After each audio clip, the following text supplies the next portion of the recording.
view တွေရှိတွေကို rename လုပ်တဲ့အခါမှာဒီ tools လေးတွေသိထားရင်အလုပ်လုပ်ရတာတော်တော်မြန်သွားမှာဖြစ်ပါတယ်ကျွန်တော်ဒီ video လေးထဲမှာအဲ့ဒီ tools လေးတွေအကြောင်းကိုသေချာပြောပြပေးသွားပါမယ်မင်္ဂလာပါ internet YouTube channel ကနေကြိုဆိုပါ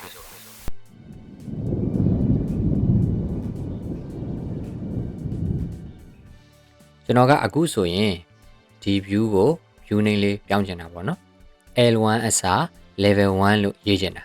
ဒါဆိုရင်ကျွန်တော်ဒီ5ခုစလုံးကိုပြင်ချင်တာဆိုတော့ဒီမှာ right click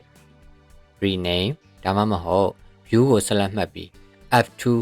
ဆိုပြီးတော့ L1 အစား level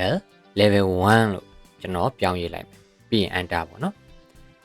အဲ့လိုပဲကျွန်တော်ဒီ4ခုစလုံးကိုလည်းအဲ့လိုပဲလိုက်ပြီးတော့ manually ပြင်ရမှာပေါ့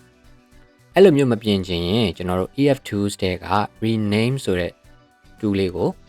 သုံးလို့ရပါတယ် rename မှာ find and replace in views ပေါ့နော်ကျွန်တော်အခုပြင်ချင်တာက view ရဲ့ view name ကိုပြင်ချင်တာဆိုတော့ကျွန်တော် views ကိုရွေးလိုက်မယ်ဒီမှာပြောင်းချင်တဲ့ view တွေပေါ့နော် rename လုပ်မဲ့ view တွေကိုသူက select မှတ်ခိုင်းတယ်ဒီမှာ select မှတ်လို့ရတယ်ပြီးရင် select အဲ့ဒီမှာကျွန်တော်တို့ကဘယ်စာလုံးကိုဘယ်စာလုံးနဲ့အစားထိုးမလဲပေါ့နော်ကျွန်တော်ကအခုဆိုရင် L1 ကို level 1ပေါ့နော်ဒီ L1 ဆိုတာကို replace က level 1နဲ့အစားထိုးလိုက်မယ်ဒါဆိုရင်ကျွန်တော် rename လို့ပြောလိုက်တာ ਨੇ ဒီမှာအကုန်လုံးက L1 ကနေ level 1ဖြစ်သွားပြီပဲဖြစ်ပါတယ်ကျွန်တော်တို့ကဒီလိုလဲလုပ်လို့ရသေးတယ်ကျွန်တော်တို့အရင်ဆုံး view တွေကို select မှတ်လိုက်ပြီးသွားတော့မှ rename ပြီးရင် find and replace in views ဆိုပြီးတော့ရွေးလိုက်တယ်ဒါဆိုရင်သူကတခါတည်းတန်းပြီးတော့ find ကကျွန်တော်တို့ L1 ကို find မယ်ပြီးရင် replace လုပ်မှာက level 1ဆိုတာနဲ့ replace လုပ်မယ်ပြီးရင် rename ဒါဆိုရင်ဒီမှာတခါတည်းပြောင်းပြီးသားဖြစ်သွားပါပြီ view တွေမှာလည်းမဟုတ်ဘူးပေါ့နော်ကျွန်တော်တို့ rename ကဒီမှာ find and replace in sheets ဆိုတာလည်းရှိသေးတယ်အဲ့တော့ကျွန်တော်တို့ sheet ကိုတစ်ချက်တက်ကြည့်အောင်ဒီမှာရှိနေတဲ့ sheet ရဲ့ sheet name နဲ့ sheet number နဲ့နှစ်ခုစလုံးကိုကျွန်တော်တို့ rename လုပ်လို့ရတယ်အဲ့တော့ကျွန်တော်ဒီမှာ sheet number မှာ level 1ဖြစ်နေတာကိုကျွန်တော်က L1 လို့ပြောင်းရေးခြင်းတယ်ပေါ့အဲ့ဒါဆိုရင်ကျွန်တော်ခုနလိုပဲပြောင်းခြင်းတဲ့ sheet တွေအကုန်လုံးကို select မှတ်လိုက်မယ်ပြီးသွားရင်